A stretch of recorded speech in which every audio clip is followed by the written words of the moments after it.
Hello, everyone. Once again, I got a hankering deep down in my bones for some story time with Mr. Michael. And luckily, right here in my home, I got all these books lying around, so we might as well get to it. Today, we're going to be reading The Big Orange Splot by Daniel Manus Pinkwater. And I don't know anything about this book. I've never even opened it to see what's inside.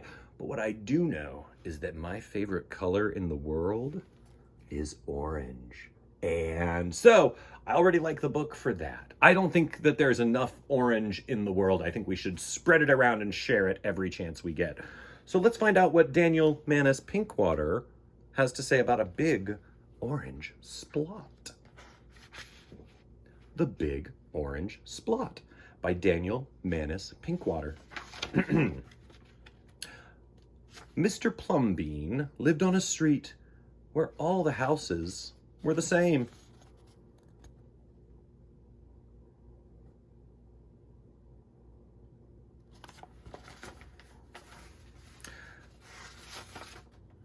He liked it that way.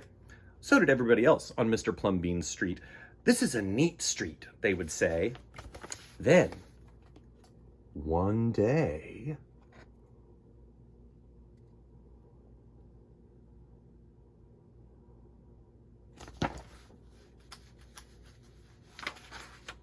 a seagull flew over Mr. Plumbean's house. He was carrying a can of bright orange paint. No one knows why.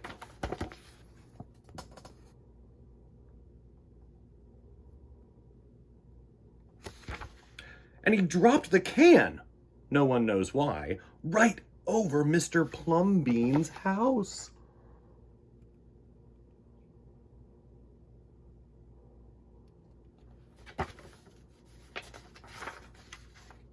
It made a big orange splot on Mr. Plumbean's house.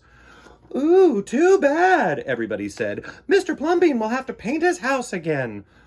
"I suppose I will," said Mr. Plumbean. But he didn't paint his house right away.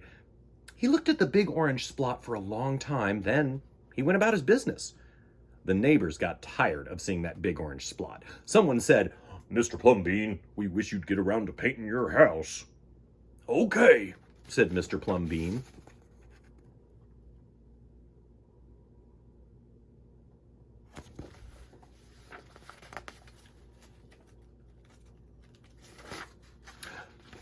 He got some blue paint and some white paint, and that night he got busy. He painted at night because it was cooler. When the paint was gone, the roof was blue, the walls were white, and the big orange splot was still there. Then he got some more paint. He got red paint, yellow paint, green paint, and purple paint.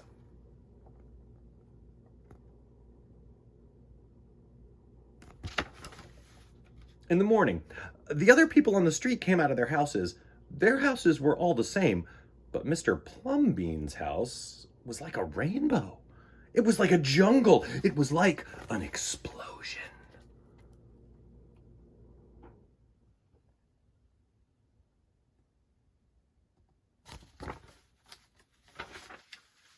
There was the big orange splot, and there were little orange splots. There were stripes, and there were pictures of elephants and lions and pretty girls and steam shovels. The people said, "Plumbean has popped his cork, flipped his wig, blown his stack, and dropped his stopper." They went away muttering. That night, Mr. Plumbean bought carpenter's tools.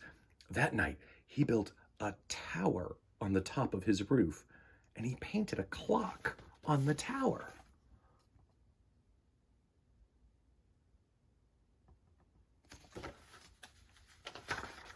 The next day, the people said, "Plumbean has lost his mush, lost his marbles, and slipped his hawser."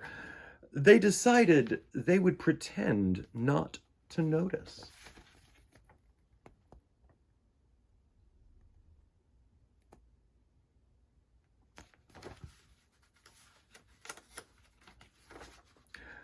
That night, Mr. Plumbean got a truck full of green things.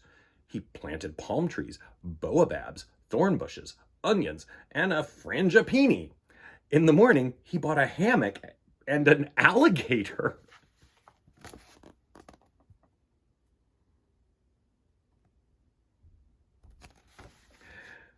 when the other people came out of their houses, they saw Mr. Plumbean swinging in a hammock between two palm trees.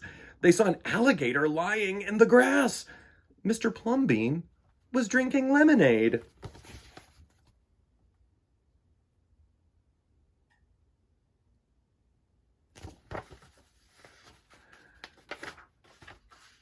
Plumbean has gone too far! This used to be a neat street. Plumbean, what have you done to your house? The people shouted. My house is me and I am it. My house is where I like it to be, and it looks like all my dreams, Mr. Plumbean said. The people went away. They asked the man who lived next door to Mr. Plumbean to go and have a talk with him. Tell him that we all liked it here before he changed his house. Tell him that his house has to be the same as ours so we can have a neat street.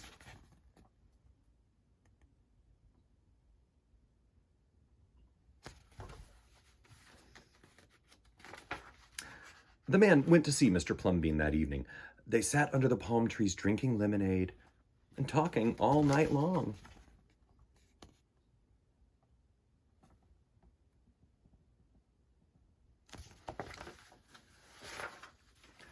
Early the next morning, the man went out to get lumber and rope and nails and paint. When the people came out of their house, they saw a red and yellow ship next door to the house of Mr. Plumbean.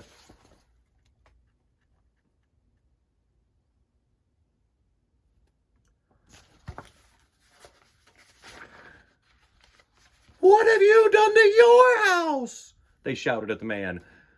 My house is me and I am it.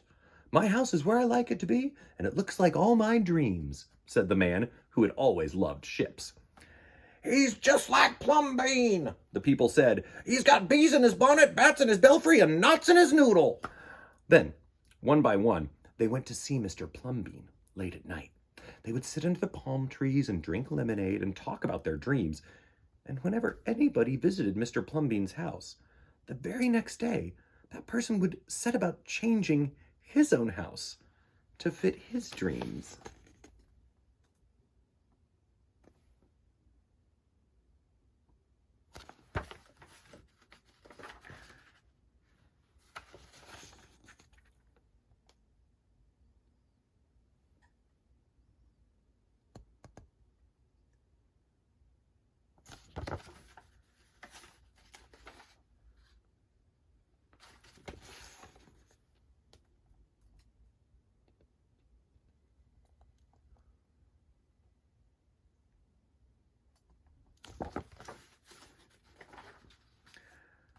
Whenever a stranger came to the street of Mr. Plumbean and his neighbors, the stranger would say, This is not a neat street.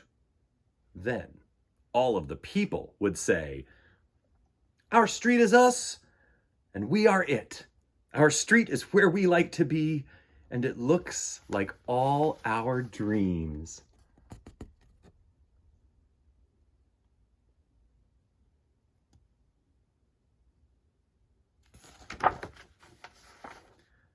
The end. Well, everybody, by accident, that big orange Splot showed up on Mr. Plumbean's house, didn't it? But then he kind of liked it and he went with it. He got inspired by it and he chose to make art and paint his house the way that he felt inside would reflect on the outside. And that's great. Everybody else, at first they didn't like it, did they? But then they all started to think about it, and after they talked to him and realized that they could show their hopes and dreams, they got excited and they wanted to do it too. So I think there's a few things we can pull from this. First off, that color, your favorite color, not only is something you like on the inside, but it's something you can share on the outside. Just like I said earlier, I think we should all spread orange all the way around the world every chance we can. Well, that's what Mr. Plumbean did. But it didn't just spread the beauty of that color, it spread the inspiration for people to be who they really want to be and to express that to the whole world. So, everybody, what's your favorite color? What do you want to share with the whole world? What kind of art or beauty or color or craziness can you share that shows who you are that makes the world a more exciting, vibrant, and happy place. Let me know if you can. Tell me in the comments below what your favorite color is. Tell me what your favorite book is. Maybe I'll get a chance to read it next time on Storytime with Mr. Michael. Thank you so much, everybody. Keep reading and stay curious, and I'll see you next time.